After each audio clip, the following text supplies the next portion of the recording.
Boas-vindas também aqui ao senador Hamilton Mourão. Obrigado pela presença mais uma vez. E aí, Cláudio, tudo bem? Tudo bem? Tudo.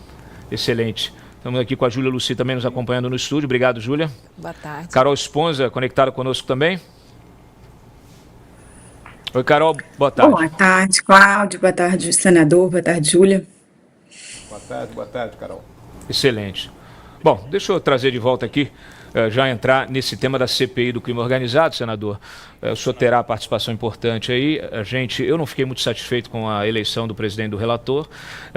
Eu acho que o Contarato, como um petista, né, como um membro da esquerda, eu não acho que ele tenha a mesma visão que nós temos do combate ao crime, né? Ontem, inclusive, eu estava aqui com o Procurador de Justiça, o César Dario Mariano, que é um especialista nessa temática, e nós debatemos muito aqui a questão do judiciário, né? Hoje nós temos uma cúpula do judiciário tomada pela ideologia de esquerda e que acaba transformando o judiciário brasileiro no mais leniente do mundo no tratamento do crime, né? Como o nosso judiciário trata o crime organizado, os criminosos em geral, o crime em geral.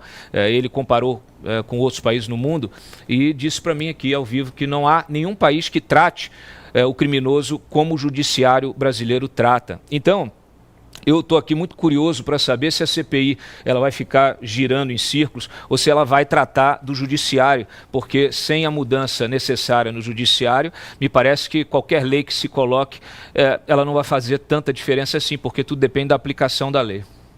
Pois é, Cláudio, o plano de trabalho que foi apresentado pelo relator, né, o senador Alessandro Vieira, por quem eu tenho bastante respeito, claro, que é um delegado, é um sujeito sério. Sim. O presidente, né, que você comentou aí, que é o Fabiano Contarato, ele também foi delegado de polícia, né? Foi. É óbvio, tal. Contarato é do PT, mas tem me surpreendido aí ao longo desse ano, certo, as posições do Contarato, que ele faz parte da Comissão de Segurança Pública junto comigo, okay, não é? Por endurecimento de pena. Nós terminamos de votar há pouco tempo um projeto dele com relatoria do Flávio Bolsonaro para endurecer o tempo de permanência do menor infrator. Certo.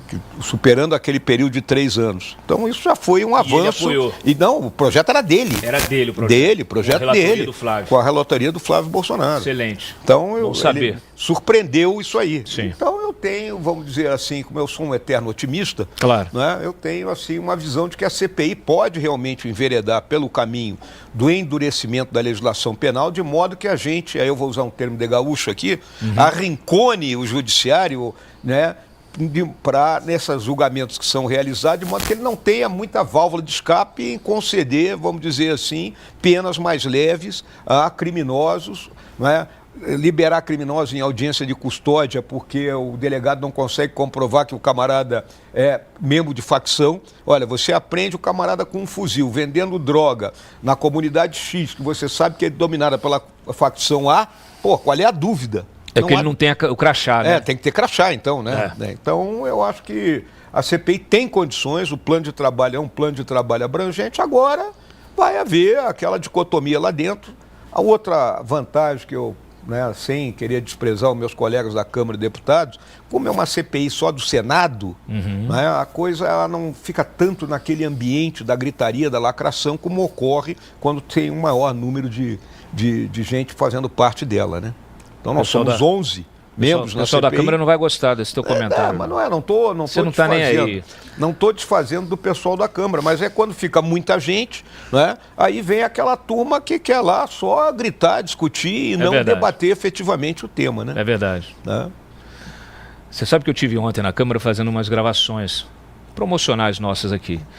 E aí eu coloquei o pessoal daqui da produtora, a gente foi com uma equipe e tal, e eu me senti um deputado. Porque os deputados hoje, quando você vai na Câmara hoje, o pessoal não sabe, o pessoal está em casa não sabe. Mas eu vou cada vez mostrar mais isso para vocês. Os deputados todos, especialmente os deputados, alguns senadores também, eles passam o dia inteiro com uma equipe audiovisual do lado. Sim, do lado, filmando o tempo todo. O tempo inteiro, né? O tempo inteiro. O tempo inteiro é rede social. É rede social, é rede social. É uma realidade do mundo de hoje, é uma realidade de fazer política. Não é a minha maneira de fazer política, né? E no Senado o pessoal é mais contido nesse aspecto, né? Sim. Eu entendo até na Câmara, vamos lembrar, a disputa por espaço na Câmara é muito maior, são 513 disputando espaço. Se você for olhar ali, você pode botar aqui uns 300, jamais são ouvidos, né? É uma realidade ali dentro. Eu me senti um deputado com aquela equipe ali me acompanhando. É difícil, não é simples. Quis até subir na tribuna. Quais são as linhas da CPI? Os eixos principais? Olha, a CPI ela colocou ali, em primeiro lugar, ouvir as autoridades, né, que estão hoje encarregadas da segurança pública, sejam governadores, secretários de segurança. Num primeiro momento, o relator ele chama os governadores dos 4 estados com piores índices e dos 4 estados com melhores índices, né, em termos de combate à criminalidade. Né? Então, eu acho isso interessante. Ele chama, né, o pessoal do governo federal encarregado dessas atividades. Só caiu a espada hoje. É, porque a sua presença aqui, ela abala o cenário nacional. A espada se abalou e caiu. Né? Ele também vai ouvir o ministro da Defesa, né? Ele vai ouvir o pessoal das Forças Armadas em determinado momento sobre o papel que as Forças Armadas acham que podem ter nessa questão do combate ao crime organizado. E aí nós temos lavagem de dinheiro, né? Nós temos a situação penal, né? As nossas prisões, como é que elas estão sendo conduzidas, né? Há muita ponderação, reclamação a respeito dos presídios federais que foram construídos, afastados assim dos grandes centros, e há uma migração das famílias daqueles presos faccionados, e aí a facção começa a se estabelecer a partir dessa migração para essas regiões do país, né? Então, porque hoje as facções adquiriram, né, vamos dizer assim, uma dimensão nacional e até internacional. Isso aí é uma coisa muito curiosa, porque assim, sempre vão vir com algum tipo de desculpa para justificar a expansão das facções. Inclusive, eu vi hoje, mais cedo, de manhã, alguém justificando que quando acabaram as UPAs, lá no Rio de Janeiro, as UPPs, lá no Rio de Janeiro, ou melhor, quando colocaram as UPPs no Rio de Janeiro, o Comando Vermelho se expandiu. Aí eu até falei, pessoal da minha equipe lá de reportagem, alguém falou, eles estavam fazendo, né, uma reportagem sobre isso. Eu falei, olha, essa é a versão da mídia do Pix, né? Dizer que as UPPs que são responsáveis pela expansão do Comando Vermelho nacionalmente, isso aí chega a ser ridículo, é um argumento ilógico, né? A gente tem que parar de tratar aquilo que não tem lógica com a razão nossa do dia a dia. Não é possível, né? A gente tem que ter bom senso para tratar as coisas. É claro que o Comando Vermelho fugiu da favela quando as UPPs foram instaladas. E depois, quando elas foram retiradas, ele voltou. E quando ele fugiu, ele foi para outros lugares. Agora, ele só se estabeleceu em outros estados porque os estados deixaram. Então, se teve presídio federal sendo construído em outros estados, em Roraima, etc. e tal, e as famílias migraram para lá, e o Comando Vermelho ou outras facções se estabeleceram nesses estados, é porque houve leniência por parte dos governadores desses estados, é porque houve leniência por parte do judiciário desses estados. É a minha opinião. Não, mas é uma realidade, Cláudio, porque essas facções eles se transformaram numa empresa do crime, uma grande empresa. Exatamente. Né? Então, o que acontece? Essa empresa, hoje, ela chegou à conclusão que o domínio de território para ela é vantajoso. Né? Por que o domínio do território é vantajoso? Porque a partir dali ela extorque a população. Ela não ganha mais o dinheiro só na venda da droga. Ela ganha o dinheiro porque tem a TV a cabo, o gás, o transporte público. Né? Então, toda e qualquer coisa que acontece dentro da comunidade só ocorre com a autorização do bandido mor que está lá dentro. Não bastasse o Haddad, agora a gente ainda tem que pagar, o favelado tem que pagar imposto. Tem que pagar o imposto para o Comando Vermelho. Para o Comando Vermelho. Então, é o domínio do território. Aí, outra coisa, ele tem que dominar a rota logística dele. De onde é que vem a droga? Vem dos nossos vizinhos aqui, ó.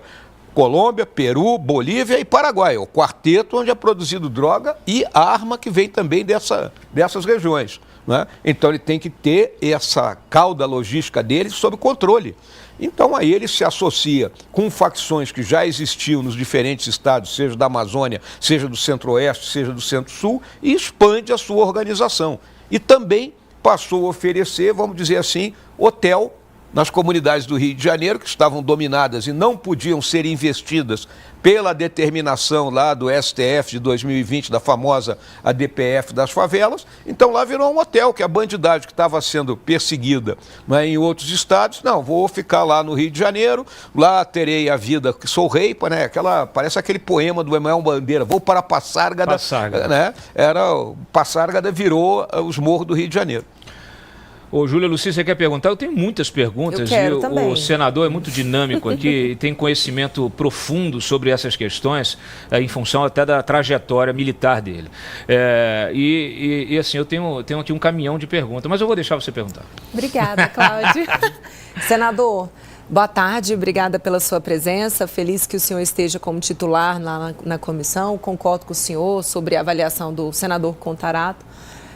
Mas eu gostaria de perguntar para o senhor se dentre essas linhas da CPI há uma previsão de chamar magistrados que reiteradamente venham anulando decisões contrárias à prisão de traficantes. Olha, que hoje esse é um problema que a gente com certeza pode apontar como endêmico do crime organizado no Brasil, é exatamente a liberação de pessoas condenadas, geralmente pelos mesmos, são liberadas pelos mesmos magistrados. Olha, dentro do plano de trabalho há a questão do judiciário para ser abordada, né? Então aí vai depender, vamos dizer assim, dos pedidos de audiências que forem ser realizados, né, pelos diferentes senadores que compõem a CPI, chamando essas pessoas para depor, né, perante a CPI. Então eu vejo que há espaço para isso acontecer. Muito bem. Posso fazer outra ou não? Já encaixa outra que eu vou passar para a Carol. E o senhor trouxe muito bem essa questão da permeabilidade das fronteiras brasileiras, né? A própria cocaína não é produzida aqui no Brasil, ela entra a partir das nossas fronteiras que deveriam estar sendo vigiadas pela Polícia Federal. Essa responsabilidade é da PF. Então a gente pode também dizer que há uma falha do trabalho da Polícia Federal nesse sentido. Há previsão também de chamar o diretor da Polícia Federal para a CPI? Sim, tem um dos requerimentos já apresentados, né, aborda exatamente o ministro da Justiça, o diretor da Polícia Federal, o diretor da BIM, o ministro da Defesa. Esse é um dos primeiros pacotes ali que está chamado de requerimento de audiência. Agora, essa questão de fronteira, né, eu faço questão de destacar o seguinte: fronteira não é simples. Então, aí quem está nos acompanhando, o Brasil tem 17 mil quilômetros de fronteira terrestre, aproximadamente isso aí, com 10 países diferentes. Sim. Tá? Eu quero lembrar o seguinte: os Estados Unidos faz fronteira com 2 só. Um é o Canadá ao norte, o outro é o México ao sul. Com o Canadá ele tem 0 problema. E com o México é a bronca toda que a gente assiste o tempo todo. Sim. Sabe qual é o tamanho da fronteira dos Estados Unidos com o México? 3.200 quilômetros. E com toda a tecnologia e com todo o poder eles não conseguem controlar. Então não é uma coisa simples. Então, muitas vezes, eu me retenho assim de pegar e acusar A, B, C no problema de fronteira. Isso terá que ser uma solução integrada do Estado brasileiro em todos os níveis para que a gente adote efetivamente um controle na nossa fronteira. E lembrando, nós temos fronteira vivificada no sul do Brasil, mais ou menos vivificada no oeste e um vazio demográfico no norte. Uhum. Tá? Mas, senador, a responsabilidade é da Polícia Federal, né?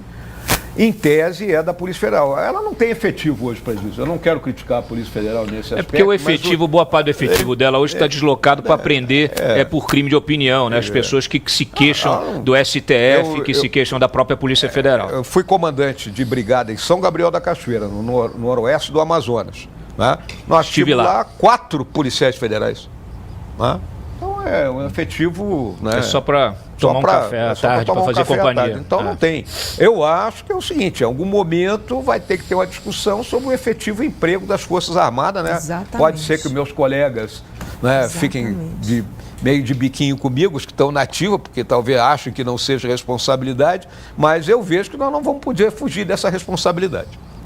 Melhor do que pintar meio fio. Olha aqui, ó, o senhor trouxe aí um tema que ele é fundamental, porque a gente está com um debate sobre comparar, né, classificar, melhor dizendo, essas facções narcoterroristas como terroristas, né, como facções realmente narcoterroristas, ou seja, como pegar o crime organizado e, olha, isso aqui não é um problema de segurança pública simplesmente, isso aqui é um problema geopolítico, né, geoeconômico, isso está levando, inclusive, os Estados Unidos a travar já uma guerra fora das suas fronteiras, né? A gente está vendo como ele está combatendo esse narcotráfico ali no Caribe, na costa venezuelana. O Nicolás Maduro tá com a cabeça prêmio, me parece 50 milhões de dólares, né? Então ele está com a cabeça prêmio, pode ser, inclusive, retirado à força, justamente porque virou o chefe de um cartel superpoderoso que coloca muita droga nos Estados Unidos, que é o cartel de Los Soles, né? Então ele é a prova viva de que, se nada for feito, você tem, primeiro, essas narco-regiões. O Brasil já está cheio de narco-regiões. Adorei esse termo também que foi trazido aqui nesse programa esta semana. Quando você junta quando todas as regiões do país viram narco-regiões, você tem um narco-estado. E aí você tem um sujeito como Maduro presidindo, que é um narcoterrorista também, né? Então, assim, eu vou passar para a Carol, mas eu quero saber a sua opinião já de cara. Tem que classificar como terrorista? Pois é, Cláudio. É uma decisão que não é tão simples como parece, né? Eu quero falar aqui para o nosso público, né? Vamos fazer uma análise rápida aqui das ondas terroristas que têm ocorrido na história da humanidade. Então, o pessoal começa analisando ali no final do século XIX, a onda anarquista, que eram assassinatos de autoridades, que culminou com o assassinato do arquiduque Ferdinando e levou à Primeira Guerra Mundial. Sim. No final da Segunda Guerra Mundial entra a onda anticolonial, com aquelas nações africanas querendo se libertar, então terrorismo como forma, né, de ação política. No final dos anos 60 e anos 70, nós tivemos o terrorismo da esquerda, que aqui no Brasil ocorreu. Sim. Né? Parece que a turma esqueceu. Mas tivemos os nossos terroristas, e alguns deles estão aí até hoje, né? E pegarem armas dentro daquela visão de mudança política. Foram depois anistiados. Viraram políticos. A partir dos anos 80, nós tivemos o terrorismo religioso, do fundamentalismo islâmico, com terroristas suicidas, etc. e tal. Na minha visão, nós estamos na quinta onda do terrorismo, que é essa atitude das organizações do narcotráfico, que você viu na Colômbia, que você vê no México, né, que você vê nas nações africanas. Então, é uma decisão que vai ter que ser tomada. O problema da consequência, porque a questão econômica, né, bancos podem ser penalizados, que tinha dinheiro de organização terrorista. Então, tem toda uma nuance, mas é um assunto que tem que ser debatido a sério, e não, vamos dizer assim, no assodamento. Cara, eu vou te falar um negócio. Olha só, esse conceito, você aqui em poucos argumentos, se eu não fosse a favor, eu já teria sido convencido. Eu acho que os senadores lá da CPI e os deputados também que estiverem assistindo esse programa serão convencidos também, porque o seu argumento, inclusive dentro da perspectiva histórica, é perfeito. Até porque o terrorismo é método, né? Então, assim, e ele vai... não é um fim, é exatamente. Ele não é um fim, ele é método. E ele vai sendo apropriado de acordo com a necessidade e as circunstâncias históricas estabelecidas. Perfeito o seu comentário. Inclusive, a gente está destacando aqui, estamos vivendo a quinta onda do terrorismo. O senhor quer um café? Não, estou bem, tranquilo. Não quer um café, não? Não, obrigadão. Quer um café, Júlia? Passa para a Júlia, então, por favor, por gentileza. Um cafezinho aqui. Obrigada, senador. Vamos dar uma respirada, né? Porque a gente começou com a corda toda aqui. Entramos a 100 por hora. Eu gostei, viu? Coloca na tela, por favor. Vou colocar mesmo assim. Primeiro o link 1, Brenda, e depois eu vou querer o link 2, tá? O link 1, só para a gente dar uma arrumada aqui no debate sobre a CPI, nós temos os eixos aqui que a gente trouxe, logo que foi estabelecida e instalada a CPI. Põe na tela, por favor. Isso, abre aí. Abre aí, vai lá para o meio da matéria. Pronto, tá aí, ó. Eixos da investigação. Então, só corroborando aqui o que o senhor já trouxe e tornando aqui de uma forma mais didática aqui para a nossa audiência, pessoal que está nos assistindo aí no YouTube e nos ouvindo na Rádio Sucesso FM. Nós temos aqui os eixos da investigação da CPI do crime organizado, tá? Primeiro, lavagem de dinheiro, finanças ilícitas com foco em fintechs, criptomoedas e empresas de fachada.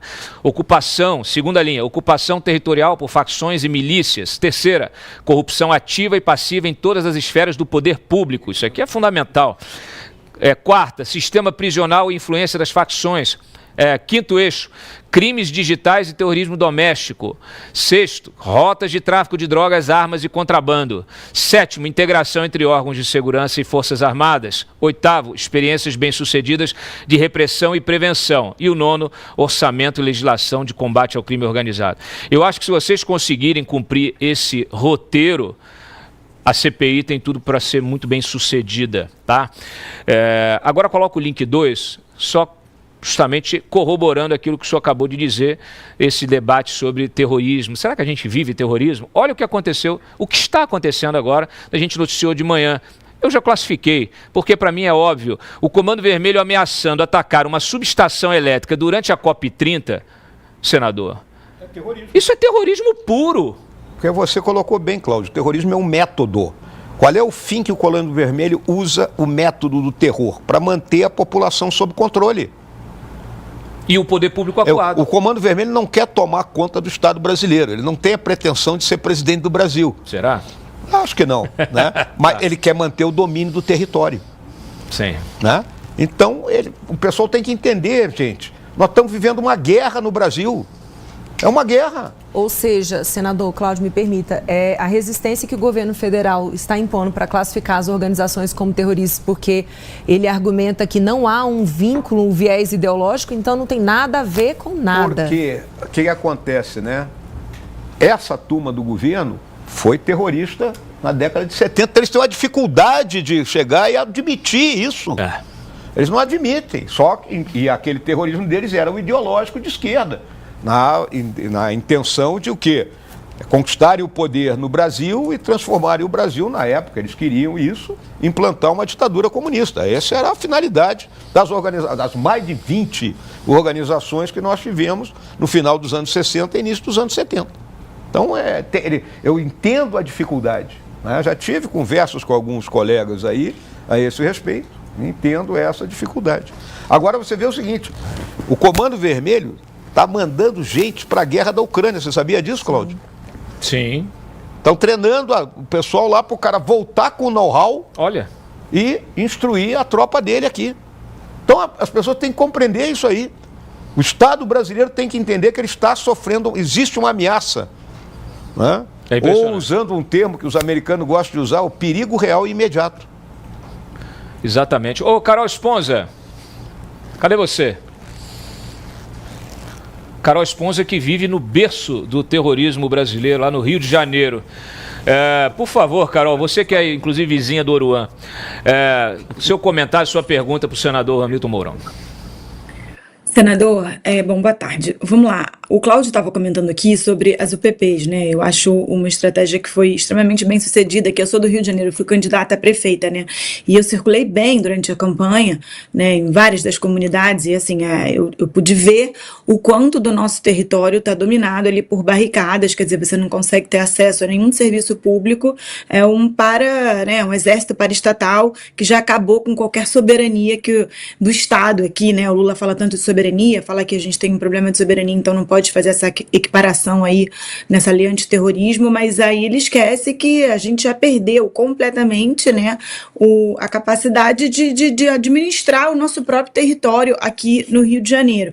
E aí o Cláudio estava falando em relação a essa imprensa que a gente tem hoje, né, que não sabe o que é causa, o que é correlação, que fala que a criminalidade aumentou com as UPPs. Essa mesma imprensa fala que não existiu qualquer aumento da criminalidade no Rio de Janeiro, bota ali um estudo comprovando por A mais B, que eu até agora não entendi de onde eles tiraram esses números, para falar que a criminalidade não cresceu por conta da ADPF das favelas, o que qualquer carioca vê a olhos vistos. Eu pude enxergar ali, assim, é muito impressionante o que está acontecendo aqui. E aí queria sua opinião aí, como general, como alguém que entende dessa questão das forças de segurança, qual é o verdadeiro impacto dessa ADPF das favelas no tamanho das facções, né, do quanto eles tomaram território aqui. Pois é, Carol, a ADPF das favelas propiciou aquilo que a gente chama na linguagem militar, né, da criação de uma área de homicídio. Né? Toda a guerrilha, né, ela procura ter uma área, um santuário, onde ela concentra a sua força, onde ela faz os seus treinamentos, onde ela tem a sua produção, vamos dizer assim, dos seus bens de consumo. E, a partir do momento em que se restringiu a ação da polícia nas diversas comunidades do Rio de Janeiro, consequentemente, fortaleceu esse domínio territorial, essa área de homicídio, né, que as facções passaram a ter. E, sempre lembrando, no Rio de Janeiro nós temos facções que disputam espaço umas com as outras. E por isso a coisa fica mais complicada ainda. E lembrando, né, uma das coisas clássicas na teoria militar é quando você conquista, você tem que manter. Né? Então, a UPP era exatamente a manutenção da conquista quando a polícia ocupou aquelas regiões mais conflagradas ali no final da primeira década desse século e início da segunda década, né? E hoje o que acontece? Você citou as barricadas. A barricada, gente, não é só um obstáculo para impedir o ir e vir.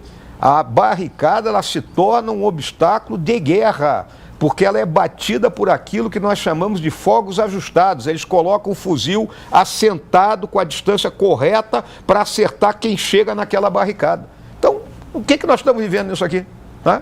Então, botando muito claramente, a DPF das favelas prestou um desserviço à segurança pública do Estado do Rio de Janeiro. Excelente. A gente tem consciência disso.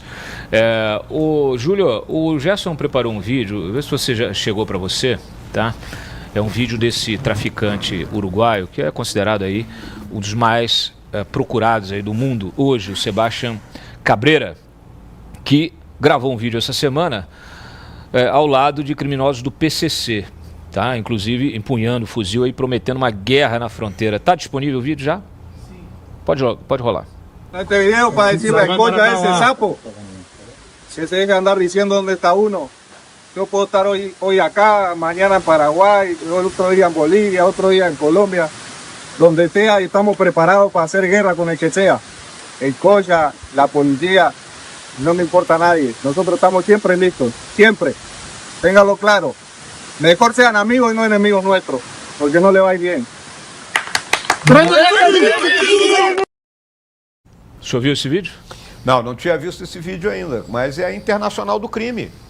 A Internacional do Crime, isso está muito claro. Agora, essa semana, nós tivemos na Comissão de Controle da Atividade de Inteligência uma audiência pública com o pessoal da BIM, o diretor de inteligência da Polícia Federal e o subsecretário de inteligência da Polícia Militar do Rio de Janeiro. E os três foram unânimes em colocar essa questão da Internacional do Crime. Nós estamos vivendo uma Internacional do Crime. E aí, Cláudio, eu vou puxar um gancho aqui, né?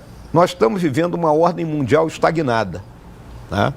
Não há mais hoje uma potência ascendente no mundo. As potências hoje, elas estão todas vivendo problemas internos e isso gera um agrupamento de jovens sem perspectiva. E esses jovens sem perspectiva hoje são o cadinho onde a Internacional do Crime pode operar. Eu vou trazer então um dado que eu prometi para a nossa audiência. Você que está nos assistindo, estamos ao vivo aqui com o Hamilton Mourão, senador, vice-presidente da CPI do crime organizado, correto? Pô, tem larga experiência de vice, né? Você gosta de ser vice, hein? Só não sou vascaíno, né? Pô. Olha aí, sacanagem comigo, olha aqui, ó. Vice-presidente da CPI do crime organizado, quem sabe, né? Eu ia fazer uma brincadeira com o Contarato, agora já vou mandar meu abraço aqui pro Contarato. O senador está convidado a vir aqui, tá? Eu já recebi, o Mourão fez a sua defesa aqui, tá? Então eu fiquei muito animado e interessado em entrevistá-lo. Então o senhor já está convidado. Pessoal que está nos assistindo, então nós estamos aqui debatendo um tema que ele é fundamental, que ele tem diversas nuances, né? Então assim, para a gente buscar soluções para um problema tão complexo que se tornou essa questão do crime organizado, a gente também tem que entender, tem que fazer o diagnóstico preciso sobre as razões, como é que chegou ao que chegou. E um dos grandes problemas hoje que nós temos é porque, de fato, como o senhor bem citou no início do programa, o domínio territorial, que antigamente era só uma questão de segurança da facção, para poder fazer ali o seu comércio de drogas, muitas vezes até já com a componente comercial da intensificação, né, da densificação territorial, para facilitar ali a distribuição, né, das drogas, etc., hoje virou um grande negócio, porque o domínio territorial também garante a esses grupos recursos até muito maiores do que os recursos do narcotráfico. Recursos que vêm dessas taxas que são cobradas sobre todo tipo de serviço e comércio gerado dentro dessas comunidades. E a gente está falando aqui não só de favelas. Hoje eu trouxe no início da semana aqui um dado assustador, que eu acho que vocês têm que considerar também na CPI de vocês, que é a questão do uso do Minha Casa Minha Vida, dos complexos habitacionais, desses conjuntos habitacionais. Investimento imobiliário agora. Virou um investimento imobiliário. Então, assim, esses conjuntos habitacionais estão a maioria tomados por essas organizações que garantem ali uma proteção em função do escudo humano que representa, né, as pessoas, as famílias que moram lá, também a densificação, né, local e, naturalmente, a cobrança desse serviço, tudo organizadinho. Aliás, eles também usam esses locais como QGs. Né? Nós temos hoje líderes, chefes do tráfico que estão presos, que já mandam avisar, olha, vai inaugurar, então já reserva para mim aí 2, 3 apartamentos que quando eu sair, eu vou ocupar esses apartamentos. E as famílias que precisam são expulsas. E eu não vi agora nenhuma movimentação por parte do governo, eu só vi um apelo por parte do ministro das Cidades, lá no Senado, numa audiência pública, dizendo que isso aí virou uma epidemia. Palavras do ministro das Cidades, tá? Ele, inclusive, relatando que quando foi inaugurar um residencial no Rio de Janeiro, o residencial já estava tomado. Então, ele, com os representantes da Caixa, do Ministério, não conseguiam entrar no residencial para poder inaugurá-lo. Então, isso é o completo, falência, o completo absurdo, é a falência estatal. Só que aí tem uma questão, que é isso aqui, ó, coloca aí, por favor, a retranca, que é a estratégia de procriação. Porque, infelizmente, né, nós temos essas áreas de domínio, essa reportagem é da própria agência Senado, ela é de 2024, e ela trouxe, tá, o crescimento, em cerca de uma década aí, 12 anos, da população em favelas, 43,5%.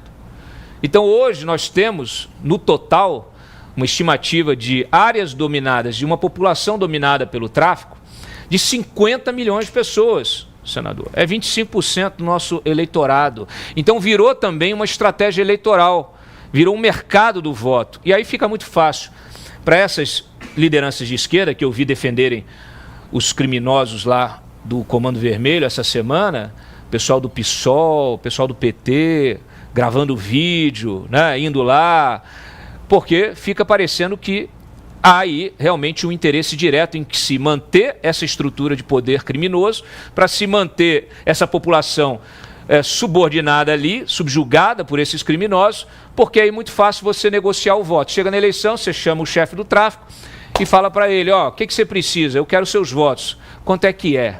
É isso aí. Isso é a realidade.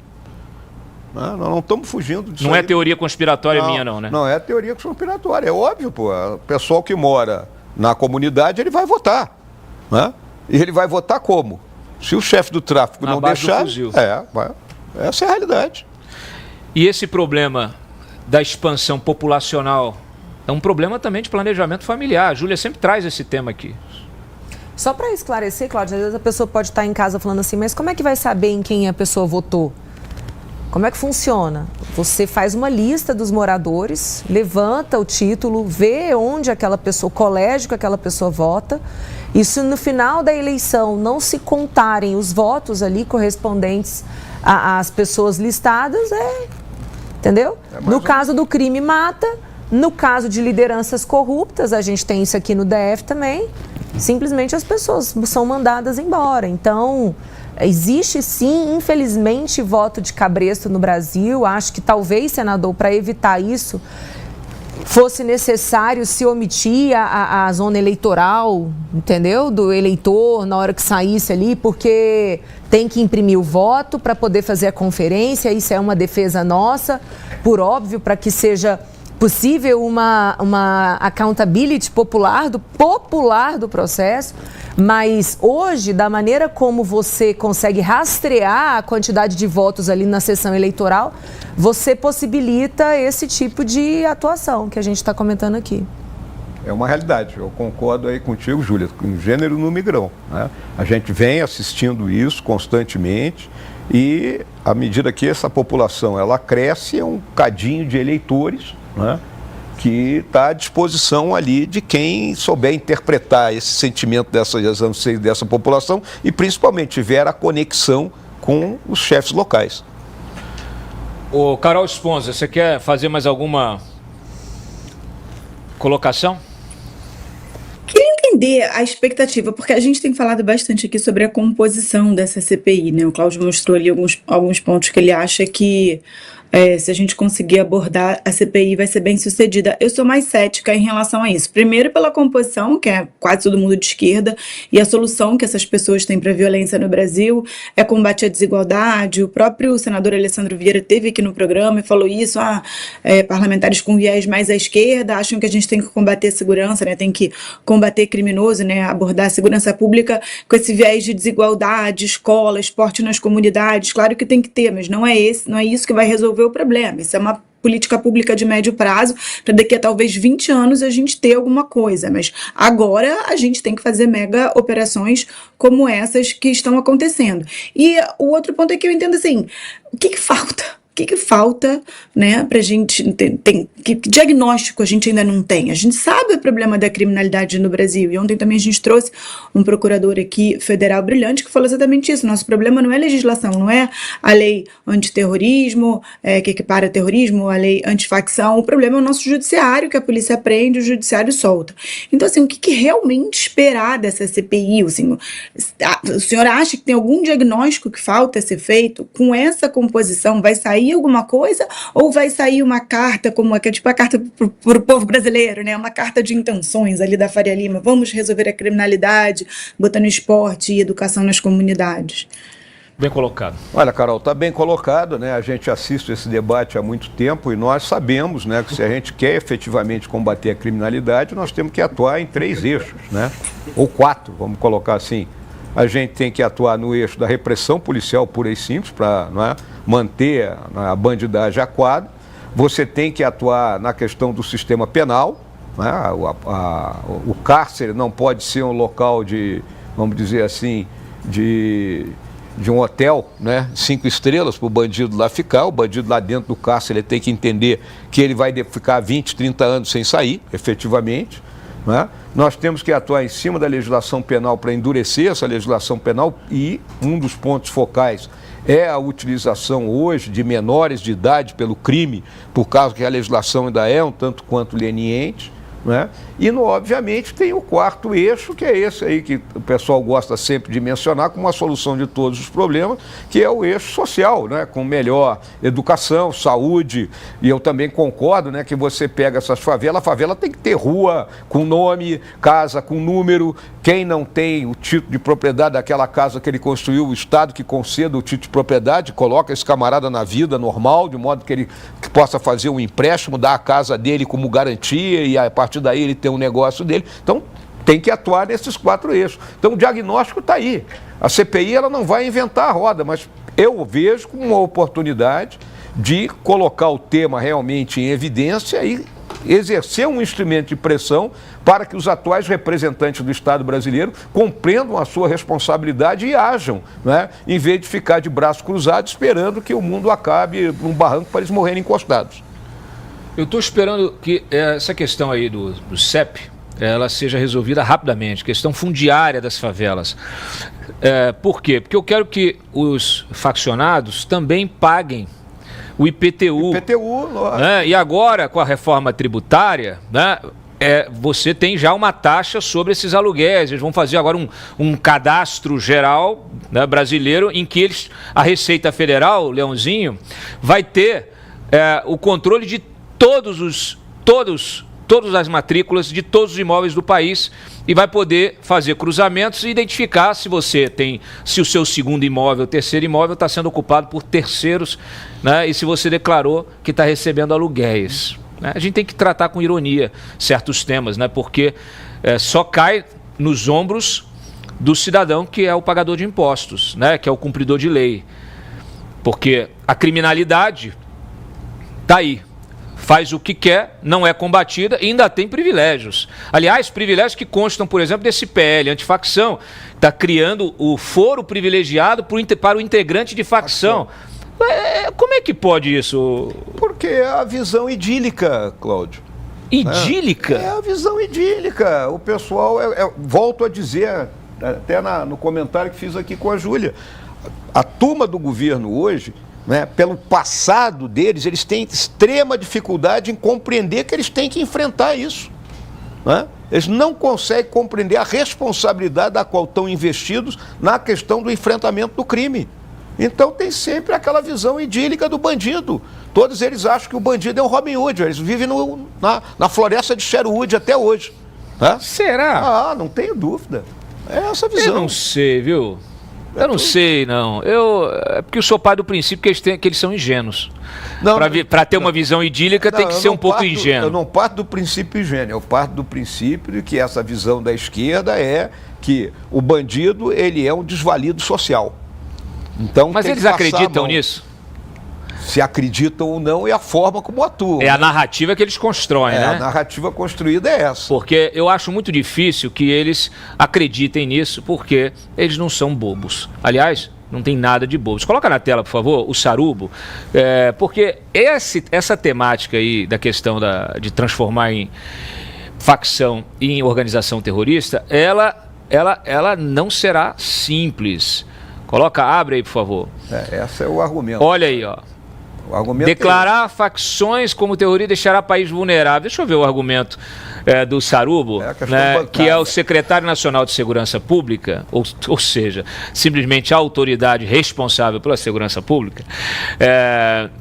Ele diz o seguinte, ele diz que primeiro que, claro, o chefe dele tem toda a razão, né? O Lewandowski tem toda a razão, terrorismo é um conceito diferente, envolve sempre uma nota ideológica, né? Enquanto facções criminosas sistematicamente praticam crimes previstos no Código Penal. E o terrorista também pratica crime previsto no Código Penal, pô. O terrorista, quando assassina uma pessoa, isso não é um crime previsto no Código Penal? Pois é. É só mudar o Código Penal, Sarubo. Ai, ai, ai. Agora, essa questão da vulnerabilidade me interessa porque a gente está vendo aqui o Maduro nessa situação, tá? Então, o que ele diz aqui, o Sarubo?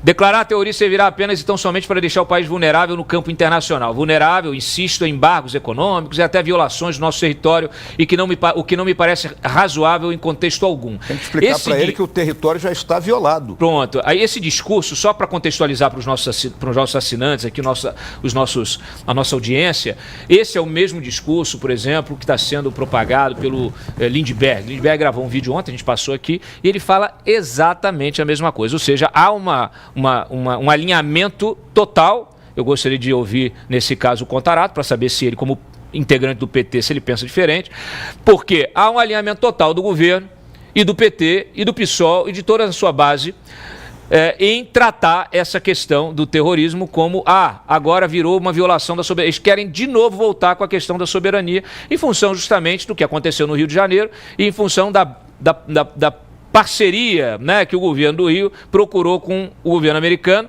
de se estabelecer, justamente classificando o PCC e o Comando Vermelho como organizações terroristas para que se estabeleça colaboração entre, né, o governo americano, que tem tecnologia, tem equipamento, tem muito mais, tem inclusive recursos para que ele possa também ajudar, como ajudou a Colômbia durante muito tempo, né? Então, assim, mas o senhor estava falando aqui que é o óbvio, né? A soberania já foi violada. Agora, perceba, nós temos o secretário nacional de segurança pública fazendo o discurso, esse discurso, de que não podemos, porque daqui a pouco eles estão entrando, estão derrubando Maduro, daqui a pouco estão derrubando Lula. Eu vou concordar com a Júlia aqui, né? Porque a Júlia falou há pouco, se o Sarubo mudar o discurso, ele perde o emprego.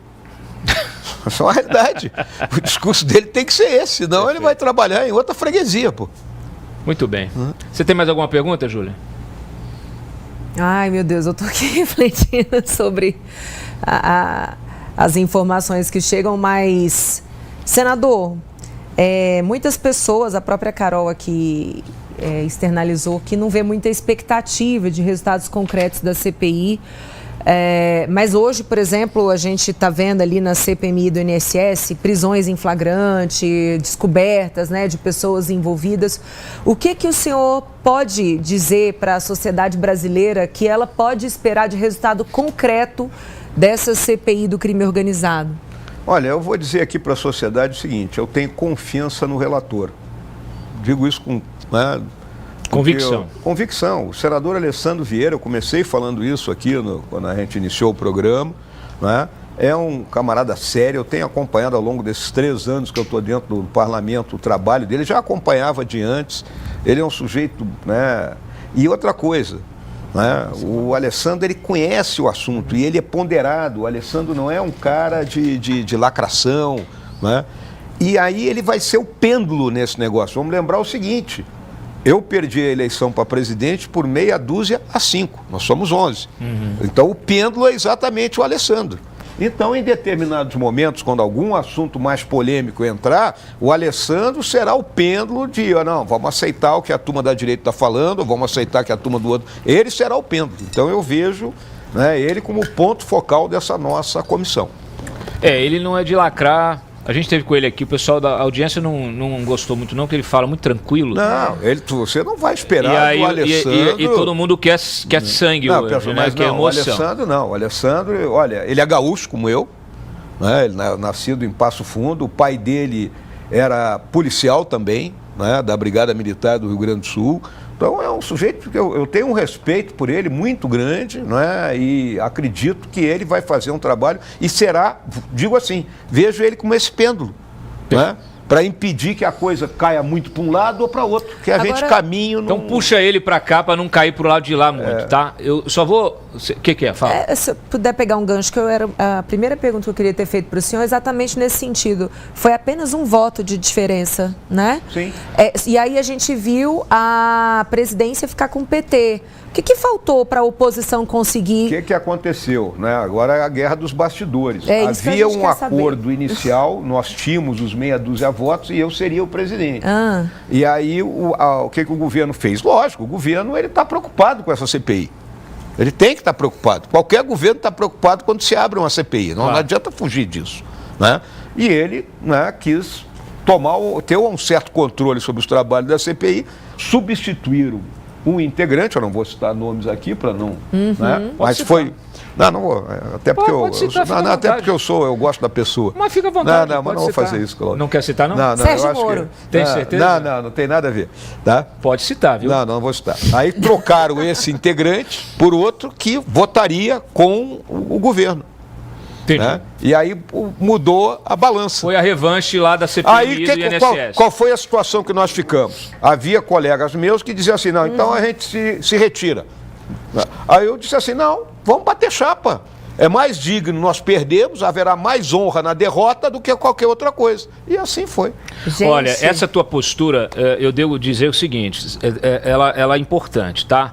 Porque o que eu percebo muitas vezes é o seguinte, as pessoas quando acham que vão perder, elas resolvem sabotar a votação, boicotar, achando que isso vai resolver. Isso não resolve, tá? Não resolve. Isso é um problema, inclusive, na época do Chaves, do Hugo Chaves. O Hugo Chaves tinha um congresso contrário, já tinha tentado golpe, autogolpe, aquela coisa toda. A oposição falou assim, nós não vamos participar dessa eleição porque ela é ilegítima. Aí sabe o que aconteceu? Aí o Chaves tomou o Congresso. 100%. Então assim, isso aí e agora, se a gente for olhar as votações, as eleições para prefeituras lá nos Estados Unidos, e o nosso querido Márcio Coimbra vai trazer essas informações, esses detalhes todos, o que houve foi um movimento muito parecido de abstenção, altíssima abstenção. Então, se você ficar sentado na poltrona, eu não gosto do Mourão, porque o Mourão é um traidor, né? Você tem gente no chat aqui dizendo. Tem. Aquela velha história. Sou conhecido. O Mourão. Mas gente, eles têm que se entender, Cláudio, porque horas eu sou da China e horas eu sou da CIA. Então, eles têm que entender aonde eu estou nesse pacote. Você é agente triplo. Eu sou triplo. Olha aqui. As coisas elas evoluem, infelizmente e felizmente. Os desdobramentos, a política é dinâmica. Não adianta você ficar preso no passado.